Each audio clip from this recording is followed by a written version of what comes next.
Crikey, not another one.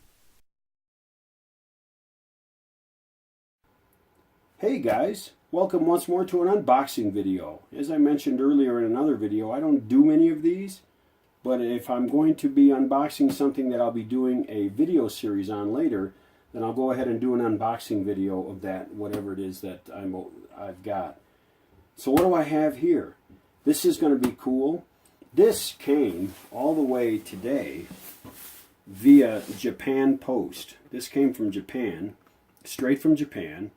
And I'll tell you something, this thing cleared Japanese customs on Saturday night, Saturday afternoon, and it is now Monday evening in the United States in Salt Lake City. So, wow, kudos for this EMS Japan, this shipping company, and for the Japanese for getting this thing to me quickly. I wound up buying this thing on Amazon, and I've mentioned in another video that I'm not buying as many things from Amazon as I used to, and that's only because I've had some issues with customer service and with product quality and delivery timeliness and things like that. And so I have been looking for alternatives to Amazon. Unfortunately, this one I had to buy from Amazon. This company that sold it was a third-party seller through Amazon. I'm happy to say, though, that this being a Japanese third-party seller, these guys, the Japanese seem to be really OCD about taking care of business, and I admire that. They got this thing to me quickly because Amazon thinks I shouldn't be seeing this until the end of February or early March, and here it is, January 23rd.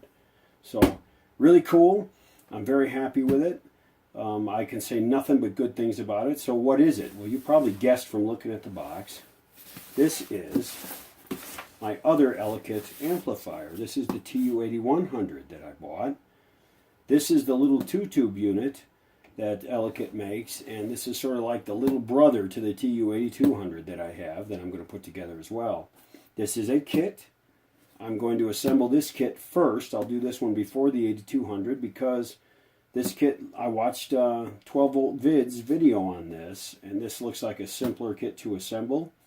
There are some nicer features on the 8200, but this one looks like a simpler kit to assemble, so I'm going to go ahead and assemble it first and get my feet wet, so to speak, on assembling to PC boards, because I've never done that before. And this thing looks, so far, the box, everything looks of the same quality, and I've heard really good things about it. There's one little poke in the box here, but it looks like it didn't go all the way through, and it creased the box a little bit, but it doesn't look like anything serious. It, you know, landed hard a time or two because these corners are dinged in, but other than that, the box looks okay. I have my invoice here. I'll open that in a bit. My shipping.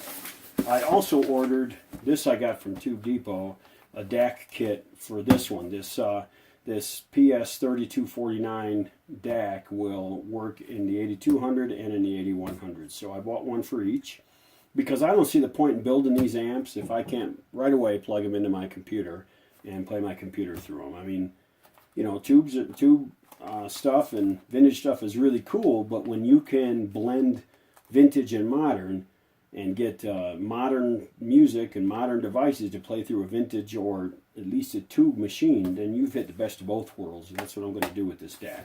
It's very cool. It mounts inside this amp, so you know, that's why there's no cabinet with the DAC. Let me grab my American-made knife here and cut this shipping invoice off.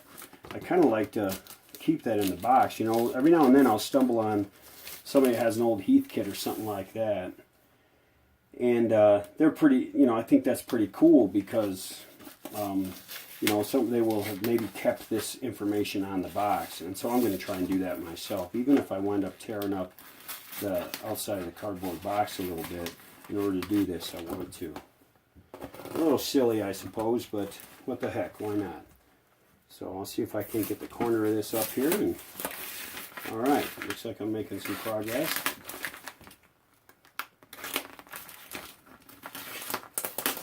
All right, so we'll go ahead and make a real shallow cut through the tape here.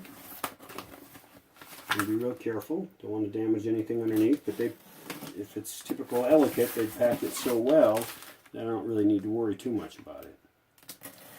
I love the boxes they use. I like even the look of the boxes feels vintage, so pretty neat stuff. Alright, so here we go. I got a bad feeling about the language of the instructions, guys, because this thing shipped to me directly from Japan. So we're going to see here. Okay, this is English. This is the English invoice for my order, so very cool.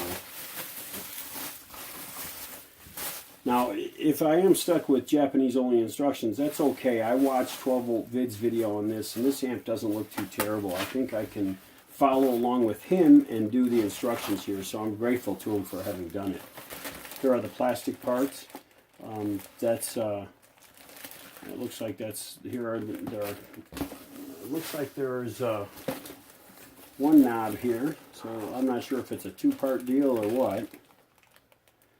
Maybe these are tube bases right here. I'm not sure. No, that looks an awful lot like a knob, and that looks like another knob, so not quite sure. These look like to be, these aren't really identical trees. Well, they kind of are identical trees. I don't know if I'm supposed to get two of these trees or not. I'll look at the instructions, it'll tell me. It sure doesn't, I wouldn't think I would get two of these because there's a knob on each one of these trees. And I would think I'm only supposed to get one knob, but okay. Take a look. Aha, the dreaded Japanese instructions. Let's see if I can interpret the parts list here. There are the stickers. Cool, cool. There are the stickers. And it looks to me, from looking at these instructions, I was supposed to get one tree. Well, maybe two. Yeah, I see a two there. Okay. I'm not sure why I would get two, but okay, good, fair enough. I'll be happy if I get two. Maybe those aren't knobs, but they sure do look like knobs. They have the half deal and the half shaft on the back. Yeah, these look like something I can follow, I think. Most of it, and then I can refer to 12-volt vids when I get really stuck. Nice schematic. I never noticed. The other one probably has a nice schematic too.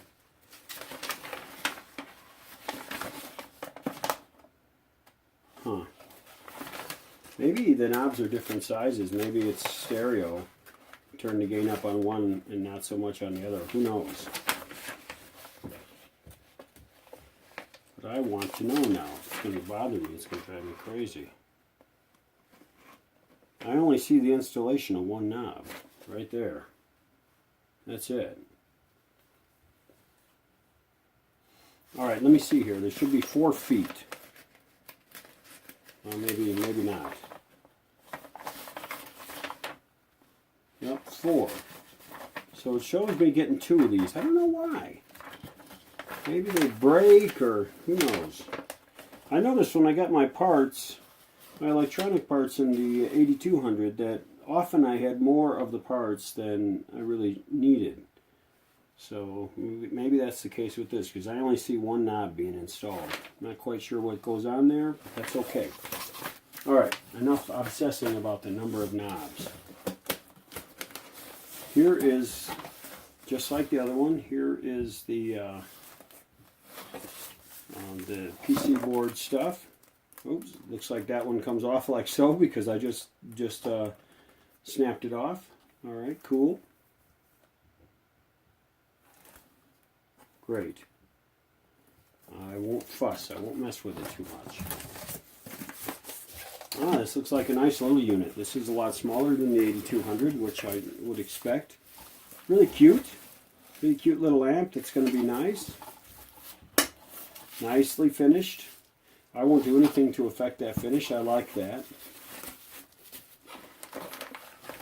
Let's see. I think it was in here like so. Yes. Alright, here are all the different pieces and parts. They're all in there. Just like you'd expect, just like the other 2 kits that I've opened so far.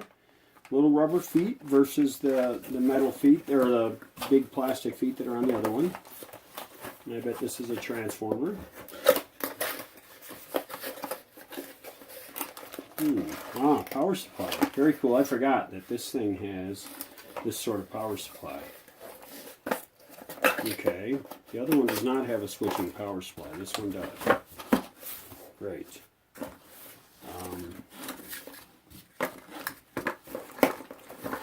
This will be a transformer.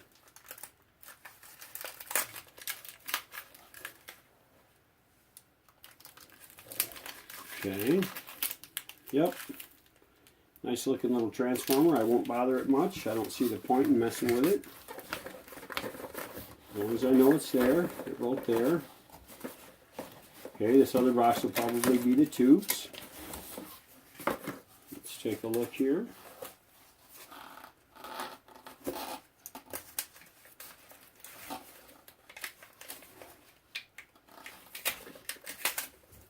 Yep. These are Siemens tubes, matched pair. Now this isn't a push-pull, so I don't know how critical it is that they be a matched pair, but they are anyway. Pretty little tubes. PCL86. I know nothing about the PCL86. It's got kind of an odd structure that I'm not used to seeing, so looks like obviously there's at least two structures in there, one large structure, one small one. It looks like a beam power tube from what's going on up here at the top with these plates. So I'll learn more about it. I'll study up on the PCL86 and see what it's about. But these are, I didn't even check to see where these tubes are made. I'm sure they're made in China.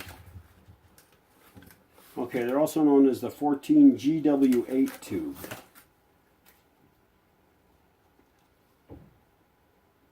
I can't tell where they're made. Siemens. I don't know. I'll find out.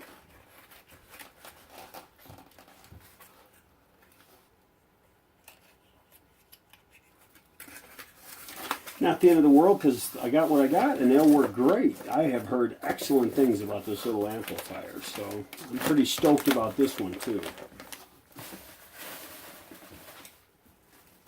So we have all our parts. We have our pieces.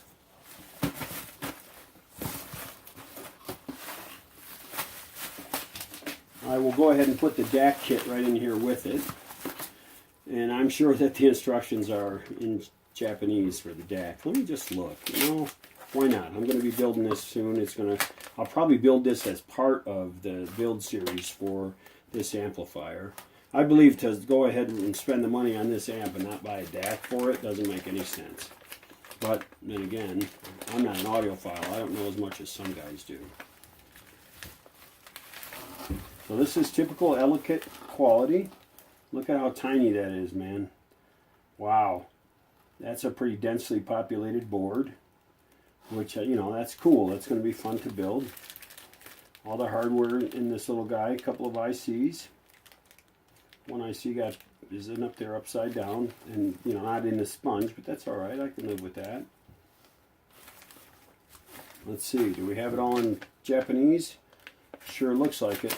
I don't know, guys, who here reads Japanese? Because I don't, and I'm going to need your help, because I don't have 12-volt vids build to look at. Maybe I'll be the guy that other folks look at for the next one.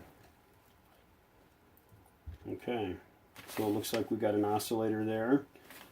Obviously resistors and jacks, transistors, and so forth. So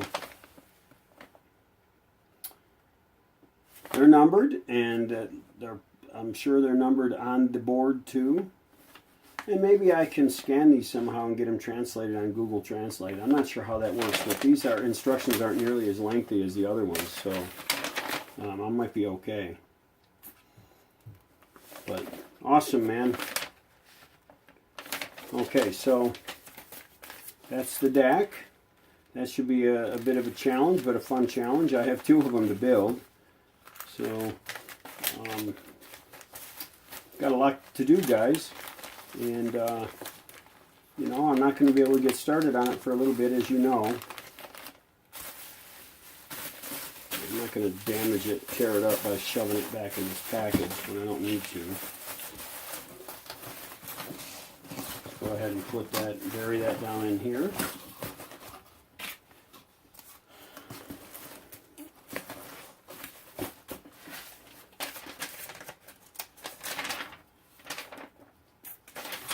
Okay, so here we go. The ELEKIT TU-8100 straight from Japan. And this should be a lot of fun to build. And this will be the one I take on first, along with the first of those two decks. I'll go ahead and tape this back together because I don't want anything to happen to it.